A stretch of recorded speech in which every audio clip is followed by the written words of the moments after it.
Alemania cierra 4 consulados rusos, solo la embajada de Berlín y un consulado general van a permanecer en operaciones en un pulso diplomático ojo por ojo entre Berlín y Moscú. Vamos en breve por más detalles hasta ambas capitales.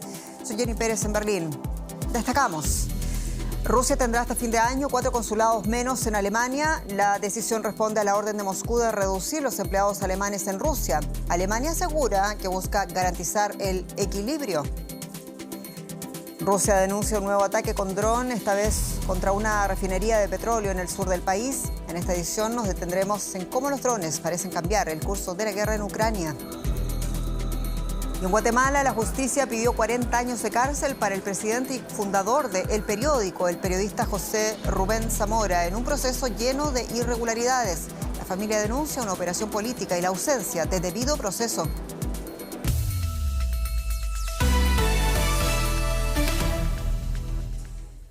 Alemania ha decidido reducir la presencia diplomática de Rusia en su territorio luego de que el Kremlin limitara el número de personal diplomático alemán en Moscú. El gobierno alemán prohibió a Rusia operar 4 de los 5 consulados rusos en Alemania, que tendrán que cerrar a fines de año. Berlín reacciona de esta manera a la decisión del gobierno de Vladimir Putin de limitar a 350 el número de funcionarios alemanes en Rusia, incluido el personal que trabaja en escuelas y organismos culturales.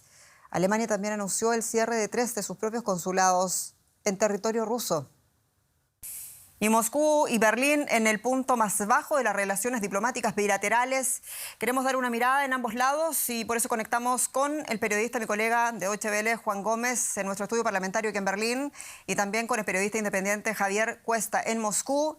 Comienzo contigo, Juan. ¿Estamos frente solo a un acto diplomático recíproco hacia Moscú o ante una escalada diplomática con Rusia que podría empeorar? Sí, bueno, de momento es un acto diplomático más en una serie de restricciones o de reducciones del personal diplomático del otro, entre acusaciones mutuas, ¿no? Por ejemplo, en abril de 2022, Berlín expulsó a 40 diplomáticos rusos a los que tachó de espías.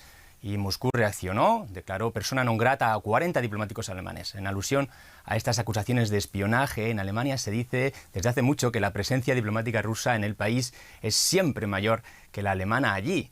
Y sin embargo, este pasado sábado Rusia limitó a solo 350 personas, la presencia total de funcionarios alemanes, ya lo decías tú, a partir de junio, es decir, a partir de mañana mismo, de modo que, según ha comunicado hoy Exteriores, solo van a poder seguir funcionando en Rusia la embajada en Moscú y el consulado en San Petersburgo. Así que Alemania dice que la medida de hoy, que es el cierre que mencionabas de 4 consulados rusos, es de reciprocidad.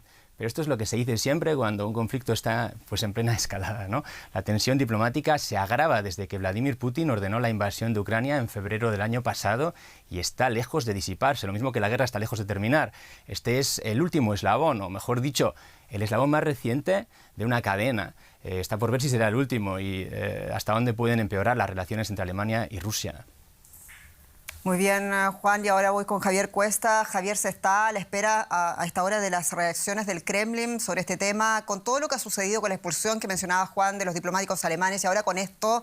¿Cuál podría ser la respuesta previsible de Moscú? ¿Ha trascendido algo respecto a este tema ya en Rusia?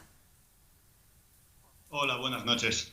El Ministerio de Exteriores ruso ha publicado un comunicado sobre esta cuestión y, a diferencia de otras ocasiones, no ha amenazado con tomar medidas recíprocas como respuesta a las expulsiones, sino que ha apostado por modular sus próximos pasos. El Ministerio de Exteriores ruso ha señalado que solo quedarán sin una reacción adecuada por parte de Moscú, que también ha señalado que en esta batalla de expulsiones el volumen de empleados ha jugado a favor de Alemania en esta última escalada. Como decía el compañero, se ha limitado el personal máximo de la misión diplomática a 350 trabajadores. Moscú, por otra parte, ha amenazado, ha acusado a Berlín de haber retrasado la emisión de visados sin excusa alguna en los últimos tiempos, aunque esta práctica se ha vuelto habitual desde que comenzó la invasión de Ucrania por parte del Kremlin hace 1 año y 3 meses. Moscú también, por otro lado, cada vez se está aislando más y, además del anuncio de las expulsiones de Alemania, ha anunciado hoy que va a cerrar 2 consulados de Finlandia por su adhesión a la OTAN en los últimos meses. Bueno, entonces seguimos conociendo más detalles sobre este asunto. Agradecemos a Juan Gómez aquí en Berlín y a Javier Cuesta en Moscú. Y a todo esto, un ataque con aviones no tripulados en una refinería de petróleo en el sur de Rusia provocó un incendio en las instalaciones. Las imágenes de las cámaras de seguridad muestran las llamas que supuestamente estallaron en una refinería de la península de Crimea. Rusia acusó a Ucrania de estar detrás de varios ataques con drones sobre territorio ruso en los últimos días, incluyendo algunos ataques en Moscú. Kiev niega la autoría de estos hechos. Y el uso de drones podría marcar la diferencia en la guerra en Ucrania. Eso asegura por lo menos una de las brigadas especializadas de drones en Ucrania. Tanto rusos como ucranianos han desplegado vehículos aéreos no tripulados. Y Rusia utiliza drones fabricados en Irán para bombardear regularmente ciudades como Kiev. En este informe vamos a mostrarles cómo Ucrania utiliza sus drones para burlar los ataques rusos. A una distancia segura del infierno en Bakhmut, Valentín lleva a hombros los ojos del ejército ucraniano.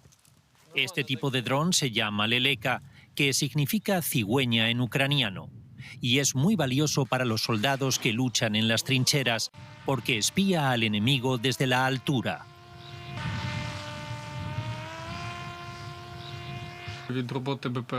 El éxito de una determinada operación puede depender del trabajo y la eficiencia de la unidad UAP. Este trabajo conlleva mucha responsabilidad. Los drones de reconocimiento, también conocidos como UAP, captan imágenes como estas. Infantería rusa arrojando una manta sobre su obús en Bakhmut, o camiones rusos escondidos en el bosque. Salva vidas. O avanzas a ciegas y caes en una trampa, o recibes orientación del cielo. Luego están los drones de ataque. Baratos, ágiles y llenos de explosivos. Son capaces de propiciar golpes mortales a combatientes desprevenidos. Si los Leleka son los ojos del ejército, estos son sus puños.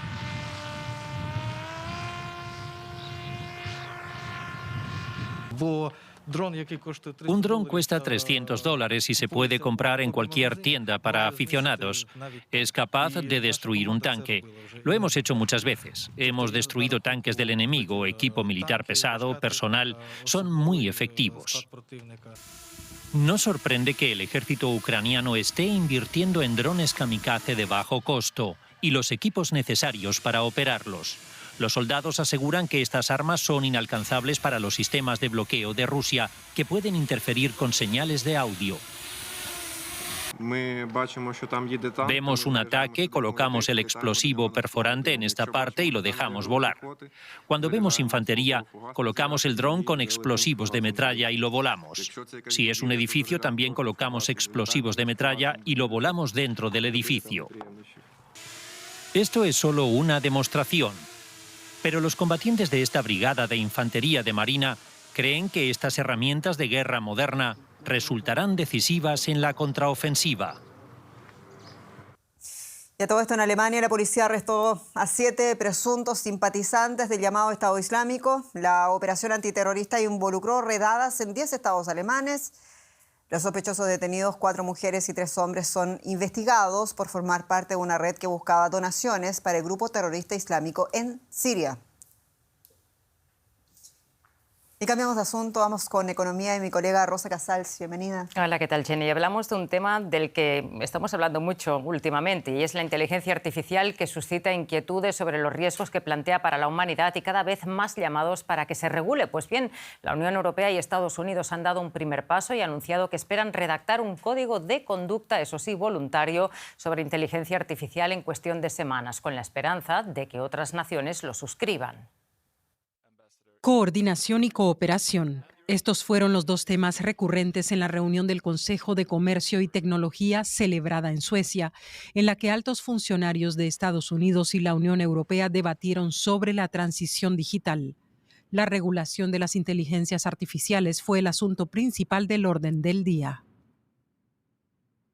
En las próximas semanas elaboraremos un borrador del código de conducta para inteligencias artificiales, teniendo en cuenta las aportaciones de la propia industria y de especialistas independientes. También invitaremos a los colegas a firmar dicho borrador para poder presentar cuanto antes una propuesta final del código de conducta con el que la industria se comprometa temporalmente. Estados Unidos y la Unión Europea esperan que otros se unan a sus esfuerzos para controlar las inteligencias artificiales. Hoy mantuvimos un debate muy intenso y productivo sobre inteligencia artificial, incluidas las inteligencias generativas. Creo que compartimos la convicción de que el Consejo de Comercio y Tecnología tiene que ayudar a establecer códigos de conducta voluntarios que estén abiertos a todos los países de ideas afines. Este mismo mes, los líderes del G7 ya habían pedido un conjunto de normas para poder seguir confiando en las inteligencias artificiales, abordando cuestiones como gobernanza, transparencia y la amenaza de la desinformación. Ahora Bruselas y Washington esperan que sus planes representen un comienzo hacia un marco jurídico más completo. La sentencia de un tribunal federal estadounidense dejó vía libre para que la empresa farmacéutica Purdue Pharma, que se encuentra en quiebra, llegara a un acuerdo sobre miles de demandas judiciales por la acusación de epidemia de opioides ocasionada por su medicamento Oxycontin. Según el veredicto, la familia Sackler, propietaria de Purdue Pharma, gozará de protección legal para impedir demandas en su contra por adicción a los opioides a cambio de una contribución de $6.000 millones para luchar contra esta crisis. Más de 500.000 personas murieron por sobredosis en Estados Unidos durante las últimas 2 décadas por el uso indebido de analgésicos legales. Tiene más información sobre este acuerdo nuestra compañera Ana Nieto en Nueva York. Ana, ¿qué tal? Muchos saludos. Un tema muy sensible. La decisión del tribunal se ve como una victoria para la poderosa familia Sackler. ¿Por qué? Pues así es una victoria porque con este acuerdo la familia Sackler queda inmune ante la justicia civil, que no la criminal, a pesar de que hay pruebas de que establecen de que fueron ellos quienes impulsaron tácticas de ventas agresivas que animaban a recetar más de lo necesario un opiáceo cuyos efectos adictivos se ocultaban. Casi 500.000 de personas, como dices, han muerto por esta adicción que también ha dejado rotas a familias y comunidades que están con muchas personas con esta adicción. El daño social y económico es incalculable. Pero a cambio de esta inmunidad, la familia pierde el control de la empresa, que ya no se llama Purdue Pharma, sino Noa Pharma, y paga $6.000 millones, un dinero que tiene porque solamente en dividendos la empresa les dio $11.000 millones a lo largo de los años. Uno de los aspectos más controvertidos de este acuerdo es que se alcanzó hace 3 años, hoy se aprueba, pero se acepta que el tribunal extienda la protección de la bancarrota a una familia que no la ha instado personalmente. Se teme que esto siente precedente para evadir la justicia y, de hecho, el tribunal que lo aprobó dice que se queda con una sensación bastante amarga. Fijémonos en la parte positiva, al menos se libera el dinero para las víctimas. ¿Cómo se van a repartir esos fondos, Ana? Pues de esos $6.000 millones, 750 van a ir directamente a las víctimas de lo que en el país se conoce como la epidemia de opiáceos. El resto se va a dedicar durante las próximas 2 décadas a programas de tratamiento y prevención de adicciones que han crecido más allá del uso del Oxycontin y ahora la mayor parte de las muertes están causadas por el fentanilo.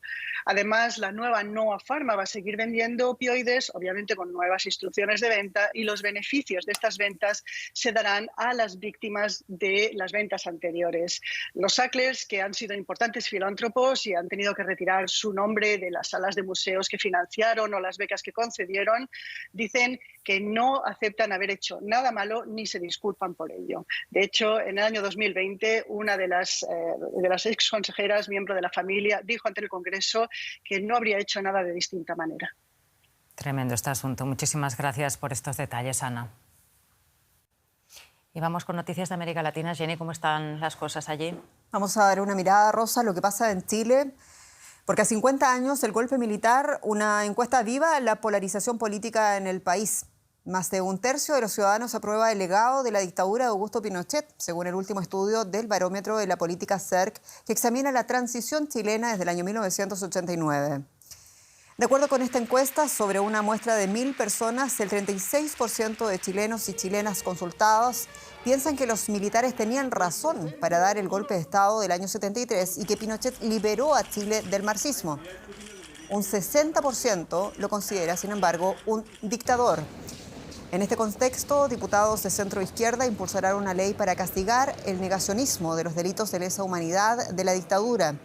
El 11 de septiembre del año 1973, las Fuerzas Armadas lideradas por Pinochet derrocaron al gobierno del socialista constitucionalista Salvador Allende. La dictadura se extendió por 17 años y dejó más de 3.200 víctimas entre muertos y desaparecidos.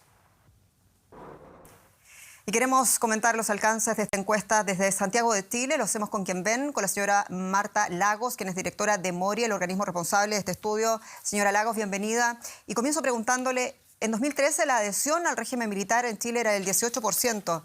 ¿Qué sucedió en estos últimos 10 años para ver este aumento? Bueno, la adhesión a Pinochet ha sido volátil a lo largo del tiempo, ha tenido puntos altos y puntos bajos. Y lo que vemos entre el año 2013 y hoy día es su punto más alto. Este es el mejor momento de la imagen de Pinochet desde que entregó el poder en 1990. Entonces, y esto se debe mayoritariamente a la suma de las crisis. Hay una falacia retrospectiva en mirar con nostalgia esta promesa de Pinochet de orden y seguridad. Y nosotros tenemos crisis económica, crisis política, crisis migratoria, crisis social. Entonces me parece que aquí hay una desesperación o desesperanza de la población que mira hacia atrás con cierta nostalgia, algo que nunca existió. Las últimas elecciones hablan de una suerte de derechización de la sociedad chilena. ¿Cuán fuerte es la relación entre esa especie de nostalgia, la figura de Pinochet y la dictadura militar chilena, y la vindicación de su figura que hace el partido extrema derecha, republicanos? Bueno, yo creo que hay una relación muy directa porque resulta que coinciden los números. El tercio de la sociedad chilena que se manifiesta en esta encuesta, digamos, con una opinión blanda, favorable hacia Pinochet, son 5 millones de votantes, y lo que obtuvo la derecha el 7 de mayo pasado fueron 5 millones de votantes. Estos votos de la derecha no son producto de la pateadura a la política o de la protesta, solamente, sino que tienen un fuerte componente valórico autoritario detrás, que es tremendamente preocupante, porque detrás de esto hay una negación de la democracia, sin que ésta sea explícita, ¿no es cierto?, al decir que se avala la buena vista, ¿no es cierto?, de que el golpe tiene que haber sucedido, y es bueno que haya sucedido porque liberó a Chile del marxismo. Entonces, la reacción autoritaria de los chilenos hoy día es tremendamente preocupante, y yo creo que se debe fundamentalmente a porque nosotros hemos tenido un fracaso cultural en la instalación, hemos validado a Pinochet. Hay un partido pinochetista, hay líderes que defienden la postura de Pinochet a toda vista, y eso se ha acentuado mucho después del gobierno de Trump. Trump ayudó mucho a sacar adelante o sacar afuera, ¿no es cierto?, las actitudes autoritarias que estaban más bien escondidas, que estaban un poco opacadas en el espiral del silencio. Y la memoria histórica de un país no debería ser politizada, sino más bien estudiada, pero sucede en Chile y el actual gobierno va a tener que conmemorar los 50 años del golpe en medio de este ambiente de crispación. Casi la respuesta o la pregunta se responde sola, pero ¿cómo valora usted hoy la salud democrática de Chile a los 50 años del golpe? Bueno, mire, aquí hay una cosa bastante contradictoria. Por una parte está esta actitud autoritaria, ¿no es cierto? Y por otra parte, Chile es uno de los países de América Latina que tiene una estabilidad en la demanda de democracia de alrededor del 60% de la población, es decir, todo el resto, ¿no es cierto?, que se ha mantenido a través del tiempo, y nosotros vamos a dar a conocer ahora en un mes más el estudio Latino Barómetro 2023, que comprueba eso, ¿no es cierto?, donde aquí no hay un abandono de la democracia, ¿ya?, en aquellos que no abrazan la dictadura. Entonces este país está dividido en 60% que más bien tienen una demanda democrática, y otro 35, 40%, ¿no es cierto?, que ven con buena cara al ex dictador. Y esa buena cara es porque nosotros hemos validado la dictadura al aceptar un partido pinochetista, al no contradecir. Hoy día el presidente volvió a ser durísimo con la dictadura. No lo había sido nunca desde que empezó a ser candidato. Es primera vez que dice lo que significa ser un dictador. Entonces aquí en este país no se habla de la dictadura. Y se están conmemorando los 50 años sin que haya una discusión sobre este tema. Ahora el tema ya quedó instalado, yo creo. Señora Marta Lagos, directora de Mori, muchas gracias por esta entrevista en Santiago de Chile. Muchas gracias a ustedes. Y nos ocupamos ahora de Guatemala, donde la Fiscalía Especial contra la Impunidad ha pedido 40 años de cárcel para el presidente y también fundador de El Periódico, el periodista José Rubén Zamora. La Fiscalía le acusa de los delitos de lavado de dinero, de tráfico de influencias y chantaje. El periodista se encuentra en prisión preventiva desde que fuera detenido el pasado 29 de julio de 2022. Zamora ha asegurado que acudirá a instancias internacionales para probar su inocencia, ya que considera que en su país será condenado. Recordemos que el diario El Periódico tuvo que cerrar a mediados de mayo tras denunciar persecución y presiones políticas por parte del gobierno del presidente Alejandro Giammattei. Y la familia se moviliza para evitar la condena segura del periodista José Rubén Zamora. Y tenemos en directo a su hijo, a Ramón Zamora. Señor Zamora, muchas gracias por atendernos. Y comienzo preguntándole quién es él o los culpables de que su padre y el periódico, el medio, un medio de tradición en Guatemala, se encuentran en esta situación. ¿Qué tal? Muy buenos días. A la persona que estamos responsabilizando por todo lo sucedido con mi padre y con el periódico es el presidente Alejandro Giammattei. Fue después de una serie de publicaciones, investigaciones que hicieron sobre actos de corrupción en su gobierno, que empieza la persecución contra mi padre y contra el medio. Entonces, creemos que estamos seguros que el responsable es el presidente Giammattei y su administración. ¿Y ustedes asumen que no solo se trata de una persecución política por la crítica, por las investigaciones que hizo el periódico en contra de la figura del presidente Giammattei, sino que también se trata de que no va a haber seguramente debido proceso en el caso de su padre? Y aquí la pregunta, ¿van a llevar este caso al sistema interamericano de justicia? Definitivamente lo vamos a llevar. Desde la captura de mi papá, pues no se ha respetado el debido proceso, desde cómo se llevó la investigación con un agente encubierto que no estaba autorizado, que tomó audios ilegales para incriminar a mi padre. Hemos visto en todo el proceso violaciones al debido proceso, desde la falta de un respeto al derecho de la defensa, donde pues se le ha violado a mi papá su derecho a un proceso sin vicios. Estamos seguros que va a ser condenado en este proceso, entonces lo que esperamos es poderlo llevar a la Corte Interamericana de Derechos Humanos para poder encontrar justicia. José Rubén Zamora, su padre lleva casi un año preso, ya tiene además sus años, su padre. ¿Cómo se encuentra? ¿Cuál es su estado de salud? ¿Cuál es su estado de ánimo? De salud él se encuentra muy bien, ¿verdad? Al inicio de su encarcelamiento, pues hubo retos, pero con el tiempo mi papá es una persona que tiene muy buen ánimo, que trata de ver las cosas positivas en todo lo que sucede. Él está convencido que lo que está viviendo solo es una muestra del gran trabajo periodístico que hizo en Guatemala. Entonces eso le da muchos ánimos y que él está seguro que pues al final la verdad va a ser escuchada y que todas las cosas que él ha dicho pues van a ser reivindicadas eventualmente. Entonces eso lo mantiene con buen ánimo. Hay algunos retos de salud, ¿verdad? Ha pasado en algunos momentos hasta 15 días sin agua. Entonces hay retos, pero ante todo pues él mantiene mucho su optimismo en que todo se va a solucionar pronto y que la gente va a saber la verdad y que las personas que tienen que enfrentar la justicia eventualmente lo harán. Ramón Zamora, muchas gracias por tu testimonio. Mucha suerte desde Berlín. Muchas gracias. Tengan buen día. Y un tribunal peruano ha prohibido a Keiko Fujimori que salga del país en los próximos 36 meses mientras es investigada por corrupción. Una medida similar fue dictada contra su ex esposo y otras 6 personas que colaboran con su partido, Fuerza Popular.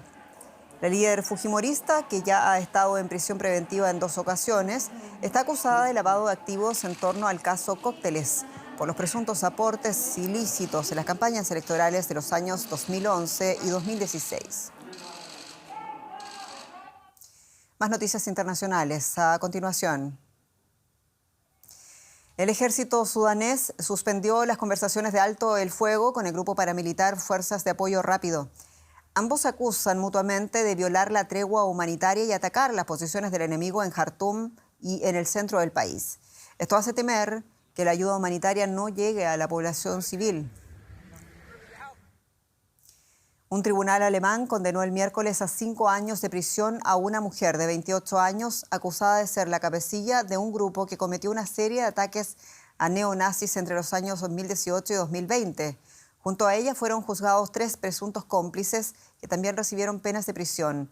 Grupos de extrema izquierda anunciaron protestas en contra del veredicto.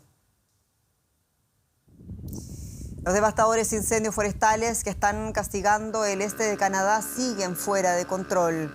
Más de 18.000 personas ya que se han visto obligadas a abandonar sus casas, aunque hasta ahora no se han reportado heridos. Las condiciones meteorológicas que no prevén lluvias, pero sí fuertes vientos secos y cálidos, dificultan la lucha contra las llamas. España tendrá un equipo más disputando la próxima Liga de Campeones en el Puskás Arena de Budapest. El Sevilla ganó este miércoles la final de la Liga Europa ante la Roma, lo que automáticamente clasifica al equipo andaluz a la máxima competición europea. Vamos a ver. Sevilla y Roma empataron a 1 gol al término del tiempo reglamentario y de la prórroga, por lo que el partido se decidió en la tanda de penales por 4-1 a favor de los españoles, que llevan ya 7 títulos en la Liga Europa y son los máximos ganadores del torneo. Y aquí nos despedimos. Muchas gracias por acompañarnos en este recorrido por las noticias del mundo. Mi nombre es Jenny Pérez. Esto ha sido para ustedes DW Noticias, noticias en español, noticias con contexto desde Berlín. Muchas gracias y hasta pronto.